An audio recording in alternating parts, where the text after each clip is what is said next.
Hi everyone, we are in full-blown spring summer here. I don't think we can really call it spring even though we've been having lots of cool days. We can't really call it summer even though we've been having warm days because we've got a lot of both. So we are in full-blown spring summer right now here in Minnesota, and it is just lovely. I'm absolutely loving all the colors and the things growing, and this is just the greatest time of year. So last week I shared with you that I was trying to clean up this flower bed a little bit. This is where we buried our dear friend Jack, our dog, last year, and we just want to make it a special place, something that's just a joy to look at and just have good memories around. So although we had lots of flowers in here, we had planted it with a lot of natives, and I wasn't loving the look. It was a little more wild. So we came in and we planted some daylilies, and then Matt picked up some more flowers for me, and we tossed the tags. So I don't recall their names. I can certainly look it up. I love using the free version of the Plant This app so that I can identify both plants from the store, flowers like this, and native plants. Super helpful.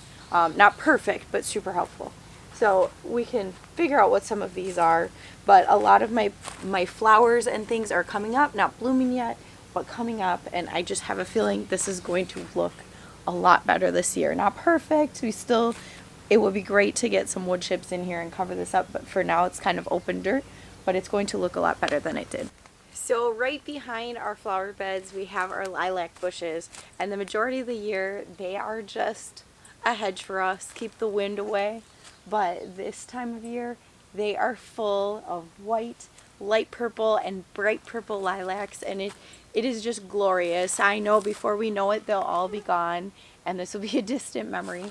But for this small season, it is just wonderful having these bright blooms everywhere, and they are very fragrant.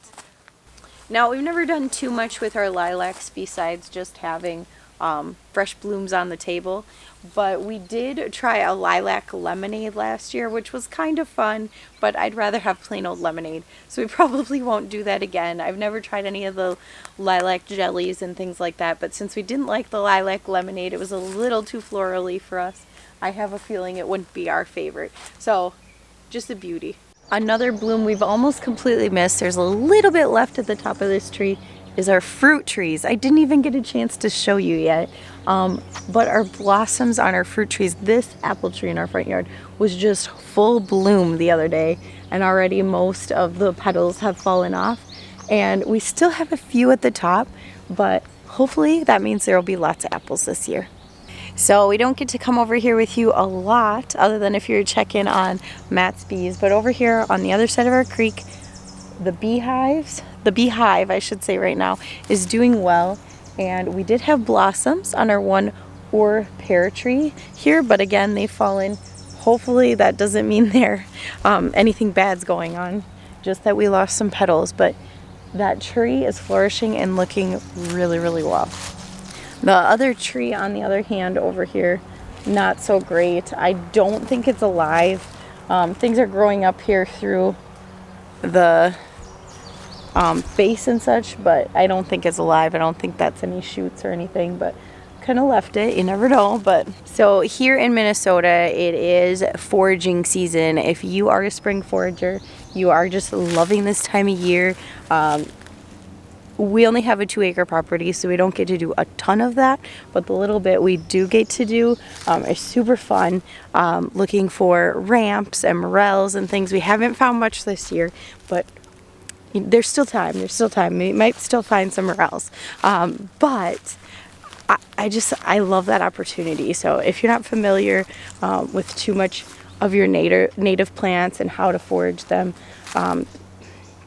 properly, definitely look into it. It's really interesting. Peonies are coming back beautiful. I transplanted these from my parents' house.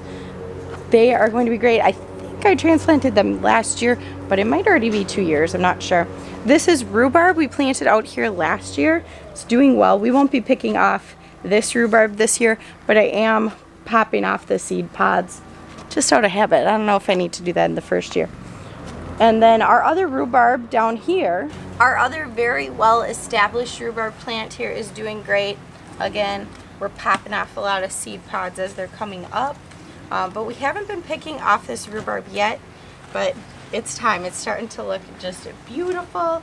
I think by probably later this week, we'll be picking some and making either some rhubarb cake or rhubarb bars. Those are our favorite. My sister-in-law has been making rhubarb juice and then like a strawberry rhubarb slush, which is just delicious. So that would be fun to do too. Most of our herb pots we moved out here last week. They're doing well. The sage and oregano mixture doing well. I think what I'm going to do is just cut my oregano at the base, pull that out so the sage can have some room to flourish. Chives are getting flowers from last year. Look so pretty. And the calendula and the chamomile are starting to get flowers too.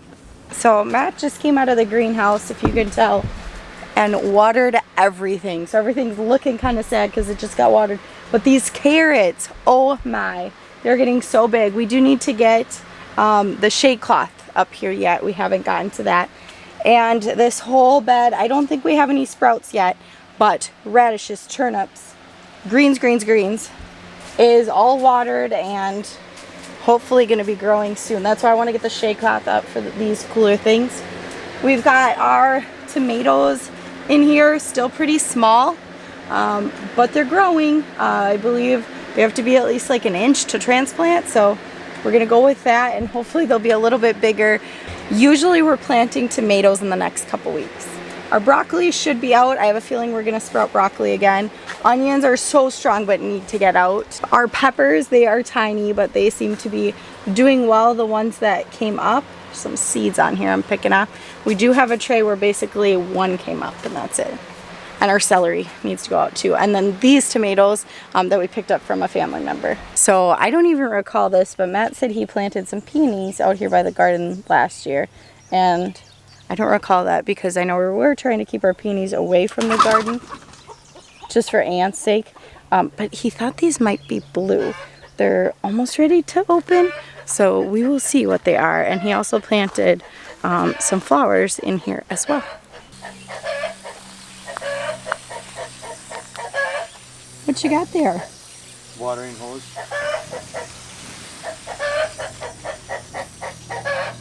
So Matt's watering our cabbage. Overall, I'd say it's doing well, but some of these look sad. Overall, doing well though. Yeah, there's only a few that are just. Look, some of them just maybe not planted as deep or too many wood chips got in the dirt. Yeah. And look at this garlic, you guys. You don't plant garlic. It's one of those things where garlic's pretty affordable to buy and things, but it is just so rewarding because it feels like so little work for what you actually get. Raspberries, I never did get to pruning these, and our strawberries are starting, not the raspberries, but the strawberries are starting to flower. Celery that came up on its own for the second year after just cutting it. Just look at this. So awesome. This has got like so much going on. I think we're going to do that from now on. I think what we'll do is we'll plant our other celery right in with this. Just plant it a little bit thicker. My sister-in-law was showing me her garden last year, and she had her celery packed in tight, so it was growing more in a bunch, but a lot easier to harvest, it looked like. So also missed it, but this tree was blossoming, our pear tree in the garden. That looked beautiful. And I did look, it's been 5 years since we planted it, and this apple tree blossomed. It's a little more sad, but it blossomed, so might get some fruit this year. So over here, here's our garden. There's that big pear tree. This little pear tree also blossomed this year. And then we have 2 contender peach trees, also blossomed this year. This might be our year for fruit. I don't know if I'll have enough to can as far as peaches go, but it would be so nice to just have some of our own fruit. Especially it's looking like there was a bit of a peach shortage this year, so it would be nice to have some fresh that we grew. Thanks for watching. Well, yeah, see me again. Bye.